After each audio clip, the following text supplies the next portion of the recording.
What's up? Hi. Hello. Hola. Not this lighting, so we're not doing. We are doing an updated Q&A. VanLife Q&A. I asked you guys, send me in questions on the gram, the grizzle. We're gonna get to it. For those of you curious who maybe are new here, hey, hi. My name is Casey. I live in a 1991 Ford Econoline. I've had it since last February, March. Wow, it's almost been a year. Anything else I need to know? Bought it on Facebook Marketplace for like $3,500. It was already all built out. I did nothing other than take things out.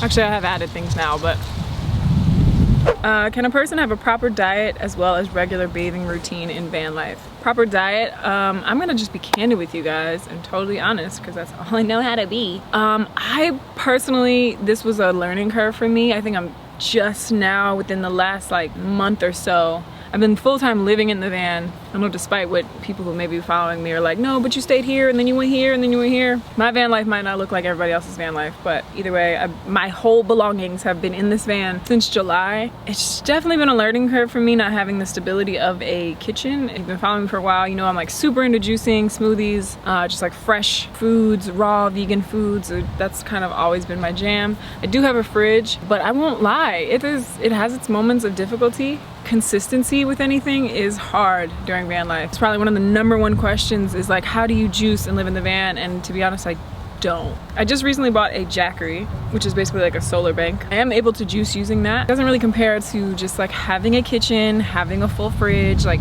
being able to just fully wash all your dishes out. You didn't ask for all this information, but that's just like my personal journey because I'm just like super into those things. Bathing routine is pretty norm. I'm not gonna lie, like nothing really changed there in that department. I have an Anytime Fitness membership. They have private showers, like whole room to yourself, whole private bathroom to yourself. Why did you comb your locks out? If you didn't know, I had locks from like August to December of last year. I kind of explained it on my Instagram, but I just wasn't feeling them anymore. I mean, when I first got them, it was liberating, but then it started to feel like I was locked. Like it felt like it actually did the opposite of what it does for people. It's windy.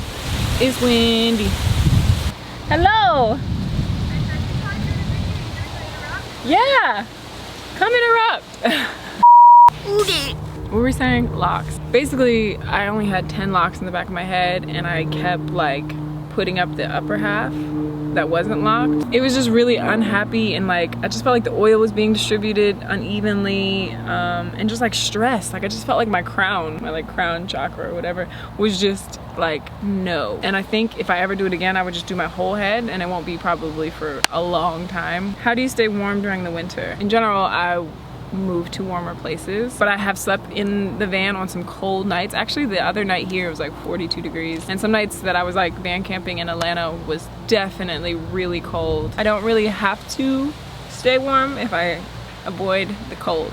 Where do you go to the bathroom? Outside! The question probably most of you are wondering, the #2. Again, outside in the woods if it's a possibility. Here there's a compost toilet and it's just really not that much of a thing as we think it is. I mean, I get it, why it's like, oh, but you don't have a bathroom in there. Like, what if I go in the bathroom? And it becomes this like, you know, crazy necessity. But I don't go to the bathroom any more than I did when I lived in an apartment. Nothing's really changed too much. You know, while I'm out and about, I just go to the bathroom in places. I do have a pee bucket for when I'm in the city. And it's just like probably safer for me to just like, if I'm in a public parking lot or something and I'm like, all right, I should just like keep my doors closed and I don't really want to know, I don't want anyone to know I'm in here. Then I have a pee bucket. What determines where you go next? Starts on a map, bird migration patterns. Ish, my friend Ish has that. I think my van life journey is very different than anybody else's thus far. I think everyone had these like crazy big expectations on me, which made me feel like I had to have them. Like, where are you gonna go? Where's the first place you're gonna go? And I am learning just as much as you that like, that's not really my style with the van. I kind of like staying in a place for a while and being there and then hitting the road. I do want to go across the country at some point this year. I don't know when, but I even see that being like really just taking my time. Like I'm not in a rush to do it all. Lay out one of the scariest moments you've had thus far and what you learned from it. I think the one thing that happened, I used to park in front of the yoga studio that I worked for a lot. Cops did pull up. It was like maybe 1 in the morning. I had just gotten off the phone and I'm like going to lay down and then I see all these flashlights shining in. And I'm like, oh shit. And I like hear the walkie-talkies and I'm like, the cops are here? Like, and I parked there like so many times and the cops patrol it a million times and never, I don't think they ever knew I was in there or like never said anything. And yeah, they like knocked on the window and I opened up and I remember being like, I can leave, like I can go. And they were like, no, no, no, like you're fine. We just like, if something were to happen in this area, we just need to document that like this car was here. So basically they just like wrote down my plates and my name, but nothing happened and then they just left and like, did not care at all. But it was like kind of scary. I don't know if I learned anything from it. I guess the one thing I did learn is like, yeah, that people aren't as scary as you think. How do you get tips on how to build your van? You let me know, because I did no build. But youtube.com, YouTube University. Where do you park? Do you stay in the same location for a while? Also, they asked tips for bathroom and laundry. So where do I park? It's been a journey of building confidence and trusting in myself.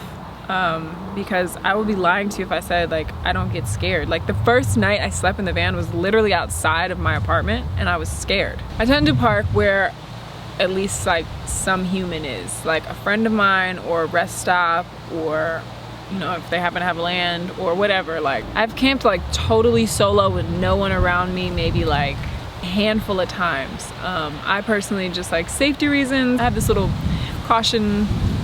You know, I don't just like jump into something. I'm like, okay, at least like somebody's nearby, or, you know, I at least have cell phone service. Like you can judge that if you want, I don't really care, but that's just my style of van life. So the answer is I tend to stay in the same place for a little while. I already answered bathroom. So laundry, up until living on the fruit farm, I had good people in my life. Yeah, I just had friends along the way that I would do laundry at their house. But other than that, now I have, or I don't have a membership. That's not how that works. But I go to the laundromat, and I don't know, it's really not that bad. I mean, I get a lot of work done while that's happening, so it's not really a big deal. A lot of you are just like, no question, just want to say you're glowing. And I'm like, oh, thanks y'all. How do you harmonize with the South's humidity while living in the van? It is breezy here. Like I need to put a hoodie on, to be honest with you. I'm cold. It's actually been like beyond perfect camping weather here, other than the other night when it was 42 degrees. It's been really, really beautiful here. Like mornings and nights are just breezy and cool, and in the day it's like 80, but the humidity hasn't really come in yet. I have slept in the van though on some really hot nights in Atlanta. Like it's like sleeping in a sauna. Okay, a couple more and then we're done. I really miss just like these kind of videos. What is the easiest and hardest thing about van life? Easiest thing, you don't ever forget anything at home. And maybe I'm just a forgetful person, but it's just so great, like having all your clothes. Like if you want to change, like if you have one of those days, you know, those days where you leave the house and you're like, this outfit is so stupid, and you just like, that's all you thinking about maybe, or you're just like, oh, like I feel so gross or whatever. Like it's just so nice to have everything with you all the time. And like if you get tired of driving, like guess what, you can go lay down in your bed. Like it's so great. Hardest,